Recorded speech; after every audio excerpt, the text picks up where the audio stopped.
আসসালামু আলাইকুম ভিউয়ার্স, আশা করি সবাই ভালো আছেন। আলহামদুলিল্লাহ, আল্লাহর রহমতে আপনাদের দয়ায় আমরাও ভালো আছি। অনেকদিন পরে ভয়েস দিচ্ছি। তো আজকে আমি রান্না করব নদীর বাঁশপাতা মাছ। বাজার থেকে কেটে নিয়ে এসছে, খালি আমি ধুয়ে নিলাম। আর তার সঙ্গে 4 পিস বড় সাইজের চিংড়ি নিয়েছি, ধোয়া হয়ে গেছে, এখন পানি ছেঁকে নেব। ভিউয়ার্স, এখানে হাফ কাপ পেঁয়াজ কুচি করে নিয়েছি, একদম কুচি করে নিয়েছি, কারণ কুচি হলে ভালো হবে। প্রায় 25-30টা কাঁচামরিচ ফেলে নিয়েছি, কাঁচামরিচের ঝাল করব তাই। সামান্য একটু রসুন বাটা, হাফ চা চামচ মতো, হাফ চা চামচ হলুদের গুঁড়া, হাফ চা চামচ কালারের জন্য শুকনা মরিচের গুঁড়া, 1 চা চামচ ধনে গুঁড়া, 1 চা চামচ জিরা গুঁড়া। 2টা আলু নিয়েছি, এভাবে কেটে নিয়েছি, দেখুন পাতলা পাতলা করে। এই যে লবণ দিব স্বাদ মতো।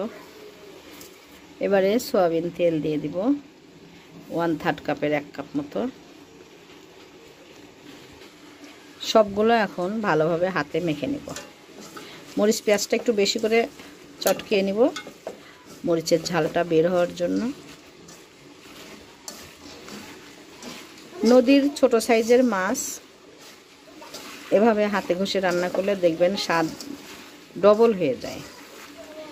টমেটো দিয়ে দেবো, এখানে 3টা টমেটো কেটে নিয়েছি, দিয়ে দিব। টমেটো দিয়ে আবার একটু মেখে নেব।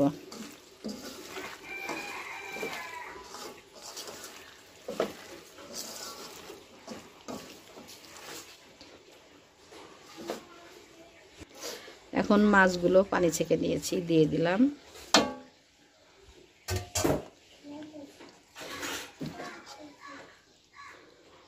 বাঁশপাতা মাছ এমনি নরম মাছ, সাবধানে মেখে নিব।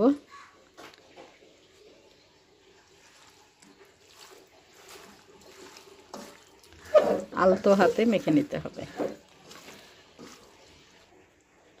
মাখানো হয়ে গেছে, এখন 250 গ্রাম মতো পানি দিয়ে সমান করে, মানে আলু মাছ যেন সমান হয়,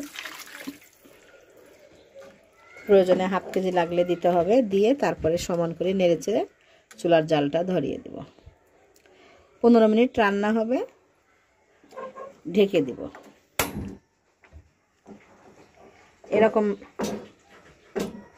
এরকম সমান করে পানি দিয়ে দিতে হবে। এখন ঢেকে দিব। ভিউয়ার্স, রান্না কমপ্লিট হয়ে গেছে। এখন সুস্বাদু এই তরকারিটা খেতে দারুণ লাগছে, আমাদের অলরেডি চেখে দেখেছি। আশা করি আপনাদের কাছেও এরকম রান্না করলে ভালো লাগবে। এমনিতেই নদীর মাছ মিষ্টি মাছ খেতে ভালো লাগে, তারপরে হাতে মাখিয়ে রান্না করলে আরও ভালো লাগে। প্লিজ ট্রাই করবেন। আর ভালো লাগলে আমার ইউটিউব চ্যানেলটিকে অনুরোধ রইল সাবস্ক্রাইব করবেন। যারা সাবস্ক্রাইব করেছেন তারা না, যারা করেননি তারা। আর বেল আইকনটি প্রেস করবেন, তাহলে যখনই আমি নতুন নতুন ভিডিও আপলোড দেবো সঙ্গে সঙ্গে নোটিফিকেশনটা আপনাদের কাছে পৌঁছে যাবে। আশা করি আমার সঙ্গে থাকবেন, ভুল ত্রুটি মাফ করবেন। মাঝে মাঝে আমি ভয়েস দিতে পারিনি, আমার গেস্ট আসলে হয় না। তার উপরে আমার বুড়া মা এসেছিল, মাস 2 ছিল, অনেক কষ্টে আমি চুপে চাপে একটু রেসিপি করেছি। সে অসুস্থ, সেজন্যে মানে লজ্জাই লাগছিল রেসিপি করতে, যার জন্য করা হয়ে ওঠেনি। সেজন্য ক্ষমা সুন্দর দৃষ্টিতে দেখবেন আর মাফ করবেন। তো আজকের রেসিপিটি কমপ্লিট। আজকের মতো এখানেই বিদায় নিব। ভালো থাকবেন, সুস্থ থাকবেন। আর ভিউয়ার্স, আশা করব লাইক কমেন্ট শেয়ার করতে ভুল করবেন না, আমার পাশে থাকবেন। তো আজকের মতো এখানেই বিদায় নিচ্ছি। ভালো থাকবেন, সুস্থ থাকবেন, আমাদের জন্য দোয়া রাখবেন। আসসালামু আলাইকুম, আল্লাহ হাফেজ।